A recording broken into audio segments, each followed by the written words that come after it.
கேள்வி ஒன்றாக இருந்தாலும் பதில் எப்படியா இருக்கான், ஆளுக்கு ஏற்ற மாதிரி மாறுபடும். நேரில் வந்துட்டால் என்ன பண்ணிடலாம், எல்லா கேள்வியும் கேட்டு தெளிவாக. அதுக்கு தான் சத் சங்கம். என்னுடைய நோக்கம் எல்லாம் மனிதர்கள் எல்லாம் மகிழ்ச்சியாக இருக்கணும், அவ்வளோதான். கடவுளை அறிவதும் தன்னை அறிவதும் ஒன்றா?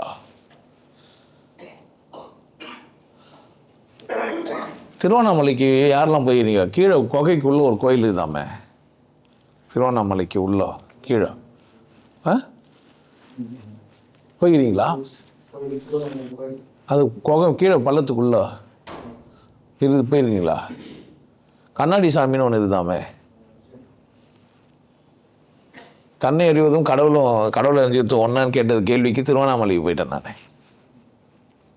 நீங்கள் தேடி தேடி யாரை தேடுறீங்கன்னா லாஸ்ட்டில் உங்களை தான் தேடுறீங்க.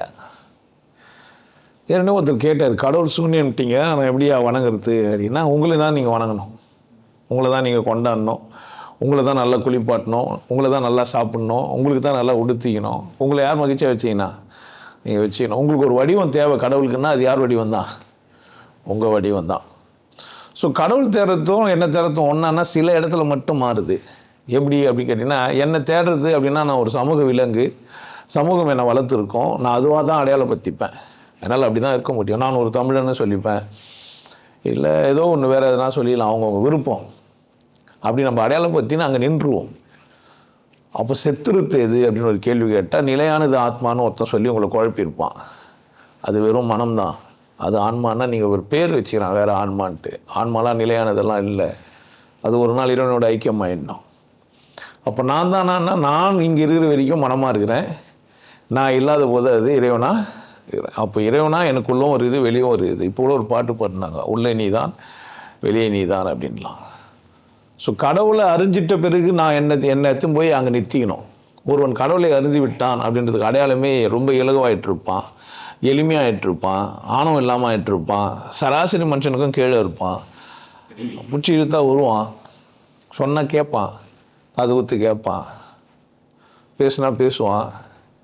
இருமாப்பு திமிரு ஆணவம் இதெல்லாம் என்ன ஆகாது, வராது. ஸோ தன்னை அறிவது இல்லை இது. கடவுளை தெரிஞ்சுக்கிறதும் தன்னை திருத்துறதும் ஒன்று, தன்னை நேர்மையால் நிரப்புறதும் ஒன்று. ஸோ ஒருத்தர் கடவுள் புரிஞ்சுக்கினாரு அப்படின்னா தன்னை வளமாக ஆக்கிக்க போகிறாருன்னு அர்த்தம். வாழ்க்கையை கொண்டாடிட்டு போகிறாரு, சந்தோஷமாக இருப்பார். அந்த காலத்தில் வந்தவங்கெல்லாம் அந்த பல்லக்கில் நல்ல நகை நெட்டெல்லாம் போட்டு அந்த மாதிரி இந்திர லோகம் போய் கூட நான் ஆள மாட்டேன் இங்கே தான் அப்படின்னு சொல்லி ஒருத்தர் பாட்டு எழுதுகிறார். அச்சுதா அமரரேரே ஆயிரத்தம் கொழுந்தே என்னும் அப்படின்னு சொல்லி, இச்சுவை தவிர யான் போய் இந்திர லோகம் ஆளும் அச்சுவை தரினும் வேண்டேன் அரங்கமா நகர்வுலானே அப்படின்னு கொண்டாடிட்டு போய்கிறான் மனிதன். இந்த உலகத்தில் கொண்டாடின்னு இருக்கிறோம். நானும் உங்களுக்கு அதான் சொல்லித்தரேன். நீங்கள் எவ்வளோ தூரம் மகிழ்ச்சியாக கொண்டாட்டமாக ஆனந்தமாக உங்களை வச்சுக்கிறீங்களோ அவ்வளோ தூரம் இறைவனை நீங்கள் நேசிக்கிறீங்க. நீங்கள் நல்லா இல்லை, நீங்கள் ஆரோக்கியமாக இல்லை, ஒத்துக்க முடியல வியாதியை ஜுரத்தை, ஒத்துக்க முடியல சரி பண்ணிக்கணும், அவ்வளோ தானே. சீரட் குடிச்சினே உடம்பு நல்லா இல்லைன்னு சொல்லக்கூடாது, சாராயம் குடிச்சினே லிவர் வேதுன்னு சொல்லக்கூடாது. அப்போது இதெல்லாம் சரி பண்ணி நம்மளை என்ன பண்ணிக்கலாம், வளமாக வச்சுக்கலாம். அப்போது கடவுள் தெரிஞ்சுக்கிறதும் தன்னை அறிதல் ஒன்று கிடையாது, கடவுள் தெரிஞ்சுன்னா தன்னை வளமாக்குறதும் ஒன்று. அப்போ கடவுள் தன்னை அறிதல்னால் நிறைய பேர் அவன் கண்ணாடி முடி பண்ணி என்ன பண்ணிக்கலாம், உடல் மட்டுமே 10 ஒருத்தர் கேள்வியோடு கேட்டார், தன்னை அறிதல்னா உடல் இருந்தால் ஒரு பதில் வந்ததுன்ட்டு ஒரு 2 வாரத்துக்கு முன்னாடி கேட்டிருந்தார். உடல் நீங்கள் தான், உடல் இருக்கிற வரைக்கும், ஆனால் உடல் மட்டும் நீங்கள் இல்லை. உள்ளம் நீங்கள் தான், எண்ணங்கள்லாம் எழும்புற வரைக்கும், எண்ணம் இல்லாத போது நீங்கள் இல்லை. கடவுள் நீங்கள் தான், இந்த உடலும் உள்ளமும் எந்த வேலையும் செய்யாத போது. கடவுள் உங்களுக்குள்ளே தான். ஸோ வெளியவும் கடவுள் தான், உள்ளவும் கடவுள் தான். அறைன்னு நம்ம சொல்லிடுறோம் ஒரு வெற்றிடத்தை, நானுன்னு சொல்லிக்கிறோம் உள்ள ஒரு வெற்றிடத்தை. நீங்கள் பியூர் வெற்றிடம் ஆகிட்டீங்கன்னா உங்களை யாரும் அவமானப்படுத்த முடியாது.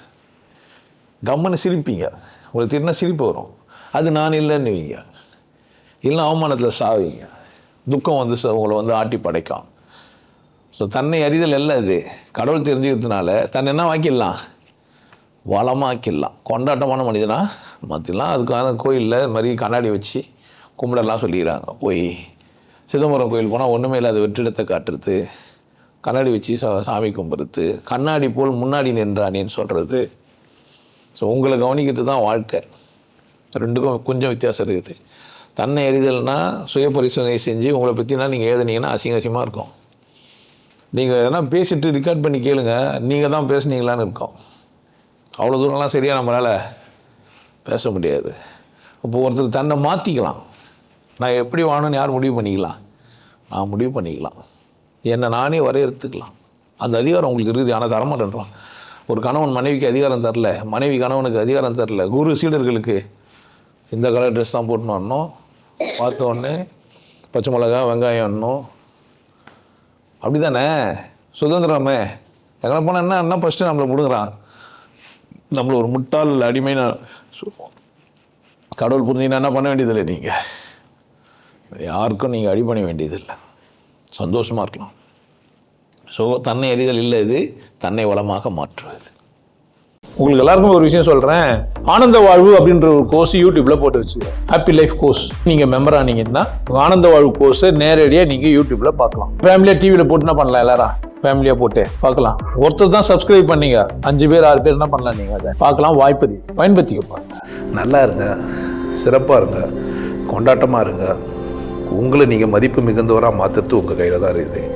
நல்லா இருங்க. நான் ஒரு வாய்ப்பு என்னை பயன்படுத்திக்கலாம். நல்லது.